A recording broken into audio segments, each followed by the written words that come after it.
Representative Pete Stauber of Minnesota's 8th Congressional District is my guest. Good morning, Congressman. Great to have you. Good morning, Hugh. It's great to be with you and your listeners this morning.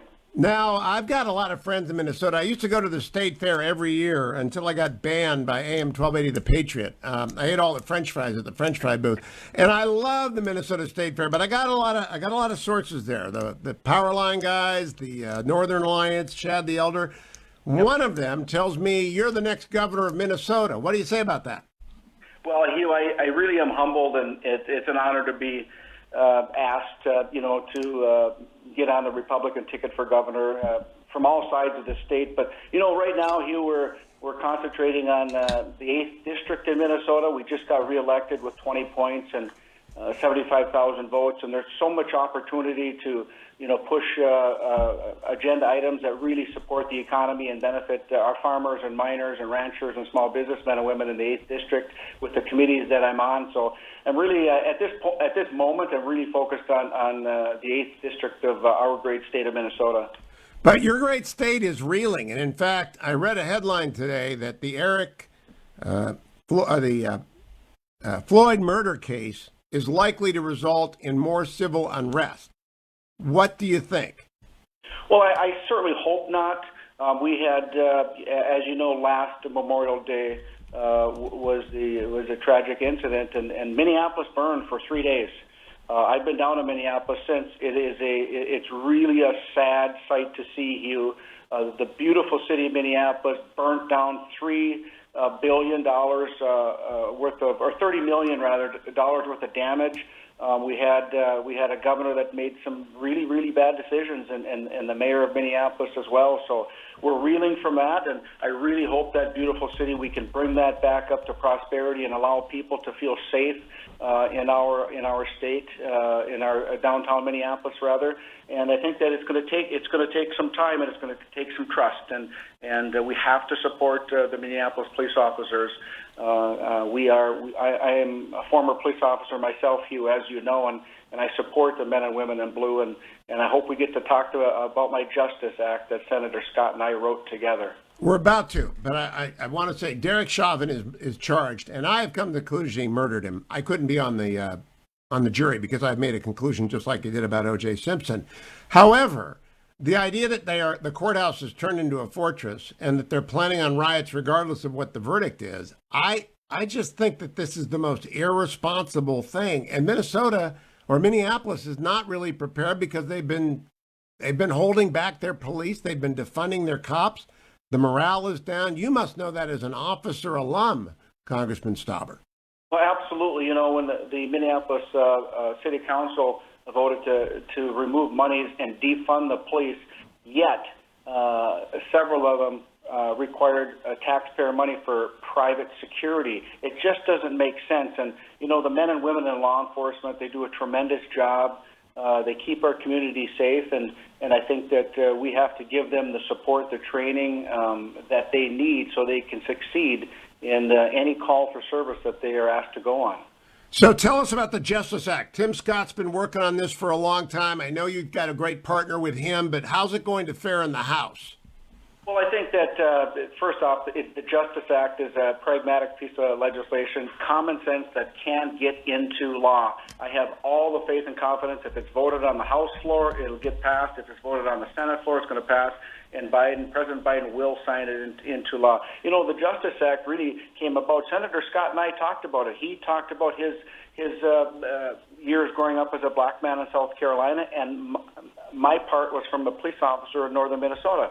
And so we brought our backgrounds together. We talked about what we can do to hold bad cops accountable, and then invest in good policing. And Hugh, one of the really, really interesting things is the Justice Act is it's supported by many law enforcement communities and associations. We just voted on the Justice in Policing Act, the George Floyd Act that the Democrats put forward, and it was partisan. It was purely partisan. Not one police organization supported it. And this is the concern I have with Congress. There's not a lot of bipartisan right now, and I know that Justice Act, if you read it, it brings back community policing, and those of us who have done community policing and those departments across the nation, it's you don't police your community, you police with your community. You build relations, build trust with the communities that you serve. Records retention, de-escalation techniques.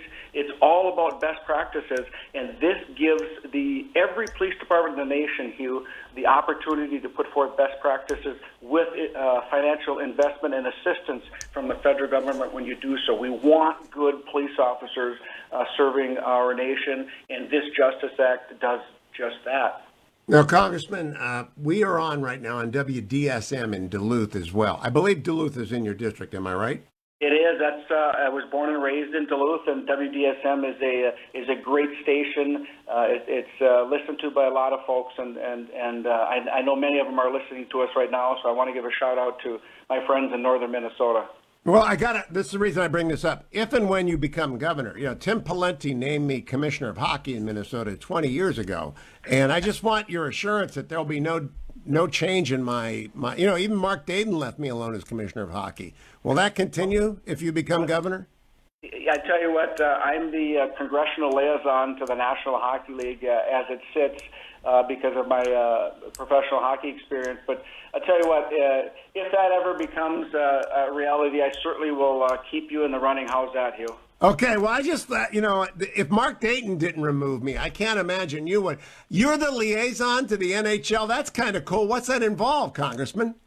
So what we did is I worked with Commissioner Bettman and all the owners through talks on how we can best get the game back playing, and that was for the Stanley Cup Finals last year. And it was really, giving them advice, kind of what we in Congress were thinking, because we wanted the National Hockey League to have their Stanley Cup last year, and they did it, and they did it with extreme success.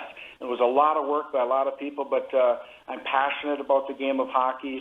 I was fortunate many years ago to play with the Detroit Red Wings organization, and I love the game. Northern Minnesota, I mean, that's why we're called the state of hockey, right?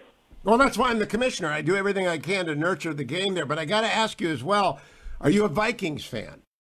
I'm all about Minnesota. I love the Twins, the Vikings, the Wild, the Timberwolves. We have a great sports field in our state, and I attend as many games as I can. I have two thank yous, Congressman. One, Kevin Stefanski, who was the Vikings offensive coordinator, is now the head coach and the coach of the year in the NFL in the Cleveland Browns. And I'm a season ticket holder and have been since '99.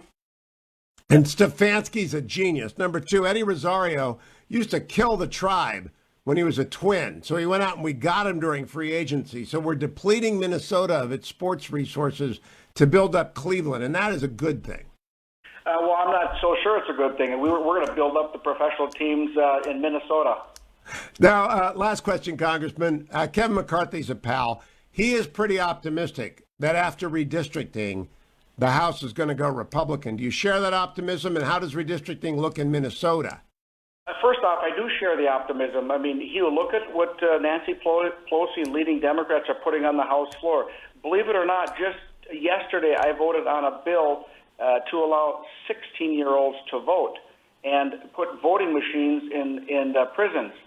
I mean, this is the lack of leadership that the Speaker is putting forward to our nation. We have opportunities to put great bipartisan legislation that moves the country forward, and I'm very optimistic that we can take back the House with what Pelosi's, the H.R. 1, for example, the federal takeover of elections. Somebody would donate $200 to an election, Hugh, and they get $1,200 from the government. Where does that thinking even come from? And so, and the COVID-19 package, zero input from Republicans. It's her way or the highway, and it's devastating to America. And I'm fighting for our great state of Minnesota and those that live in the 8th District. And I'm not backing off from these partisan packages and fighting for what we believe in as conservative Republicans. Well, Pete Stauber, keep coming back, Congressman. People can follow Congressman Stauber at Rep. Pete Stauber. And remember that commissioner of hockey deal when we get to the governor's race, if that happens. I'm calling you governor already, Congressman. Great to have you on. Thank you, Duluth, for listening. I'll be right back.